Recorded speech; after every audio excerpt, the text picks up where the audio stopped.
Du coup, je vais vous parler maintenant du savoir-être et je vais passer la parole à Xavier.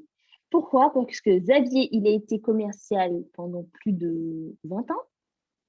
Du coup, ça le connaît bien d'être aligné avec la vente éthique, voilà, l'énergie qui baisse, tout ça. Donc, voilà, je lui ai dit, bon, Xavier, c'est à toi.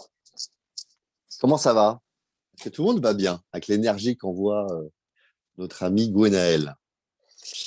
Oui, donc Gwenaël, merci de me donner la parole. Effectivement, on avait préparé ce webinaire pour vous apporter le maximum de valeur, donc évidemment complètement aligné avec ce que dit Gwenaël. Euh, Effectivement, moi j'ai 20 ans d'expérience dans le domaine commercial à tout niveau, de la vente au particulier, de la vente en entreprise. J'ai plus de 3000 rendez-vous commerciaux à mon actif et j'apprends encore tous les jours, mais j'ai l'avantage d'avoir pratiqué. Et j'ai pu aussi manager des commerciaux, j'ai pu animer différentes équipes. Et ce que je voulais vous faire passer là avec Gwenaël, un des, un, un des points les plus importants, c'est le savoir-être. À mon avis, le savoir aussi, le savoir-faire évidemment, mais le savoir-être est vraiment hyper important. C'est là où on va faire la différence par rapport à d'autres. C'est vraiment un accélérateur et un différenciateur. Le savoir-être, c'est vraiment l'attitude, le comportement et tout le non-verbal qu'on communique. Et pour ça, il faut être vraiment convaincu, c'est notre certitude. Je pense que s'il y a des S4 qui sont sur la call, je sais que les S3 l'ont vu, je ne sais pas si les S4 l'ont vu, mais la certitude, c'est hyper important. Plus vous montrez de certitude, plus le client se sent rassuré, il est en confiance et il sait qu'il est face à quelqu'un de professionnel. Donc la certitude, c'est vraiment le fondamental. Donc il faut être convaincu de ce qu'on fait. Mais on a toujours aussi quelque chose qui nous déclenche la peur, comme a dit Gwenel en introduction. Il y a un point qui est important, c'est il y a la notion de pression. La pression, elle est à deux niveaux. Elle peut être la pression d'un manager qui dit, bah, dis donc, Xavier, on est à la fin du trimestre, il reste encore 10 canapés à vendre, qu'est-ce que tu fous? Vas-y, il faut que tu vendes. Et là, il y a une pression qui se met automatiquement. Parce qu'après, on va être jugé, on va être mal noté, on peut avoir des entretiens annuels qui sont compliqués. Donc, on a une pression qui vient de l'extérieur, qui vient du management. Mais dans le cadre de plutôt nos activités, de coaching, de conseil, ou en tout cas d'expertise, on se met aussi une pression parce qu'à la fin, il y a un prêt immobilier à rembourser, il y a une famille, il y a des factures. Et ça nous met automatiquement cette pression qui nous fige et qui nous rend pas naturel. Et c'est pour ça aussi qu'on a peur d'annoncer un prix. Oh, j'ai peur d'être trop cher. Et si je suis trop cher, il va se barrer, le client. Et comment je vais faire pour payer EDF ou les vacances de mes enfants, etc. Donc, cette pression-là, euh, elle existe. Elle est naturelle parce qu'on reste tous des humains. Mais comment la gérer? Un des meilleurs moyens de gérer la pression, c'est de s'organiser dans la démarche de vente.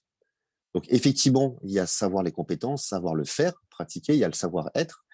Mais la vente, ça se gère comme une entreprise, c'est-à-dire qu'il faut savoir anticiper et planifier. Mais il faut savoir anticiper et planifier pour une seule chose, gérer le volume. Plus vous ferez du volume, plus la pression va partir. Je vous donne un exemple. Si demain vous dites, voilà, moi j'ai besoin d'avoir 5 clients dans le mois, et si vous avez que 5 prospects, vous imaginez bien que la pression va monter si au bout du quatrième prospect, on vous dit non. Et surtout si on arrive en fin du mois. Donc le volume est la clé, mais pour gérer du volume, il faut anticiper et planifier. Et surtout, ce qui est très important, c'est aussi, on n'est pas des machines, parce qu'on peut tomber très rapidement dans les métiers de vente type téléopérateur, type closer, où là, ils vont y aller, et c'est leur métier. Nous, je vous rappelle qu'on est aussi des humains, on a une vie de famille, on a une vie personnelle, on a notre énergie à nous, notre état d'esprit. Et si on n'a pas ça qui est équilibré, ça va encore plus se passer dans le savoir-être. Plus la pression, à la fin, on se fige et on perd tous ses moyens. Quelqu'un qui bégaye, quelqu'un qui n'est pas à l'aise avec le prix, ça se sent. Donc vraiment, ce que je voulais vous partager, c'est le savoir-être est clé et le meilleur moyen, c'est le volume. On anticipe, on planifie, on essaie d'être le maximum à l'aise et on développe sa certitude qui nous permet d'affronter les différentes objections ou un rendez-vous qu'on ne connaît pas. La certitude, vous en êtes convaincu, ce qui va vous permettre aussi la certitude de gérer ce qu'on appelle les montagnes russes émotionnelles. Dans la vente, je peux vous dire, moi, j'ai vu des explosions de joie, des gens en euphorie, moi personnellement aussi, quand on gagne un contrat, son premier client, super, c'est génial, l'euphorie, oh là, c'est la fête, le champagne, etc. Mais quelques heures après ou quelques jours après, on peut aussi avoir le phénomène inverse. C'est pas possible. Elle m'avait dit oui.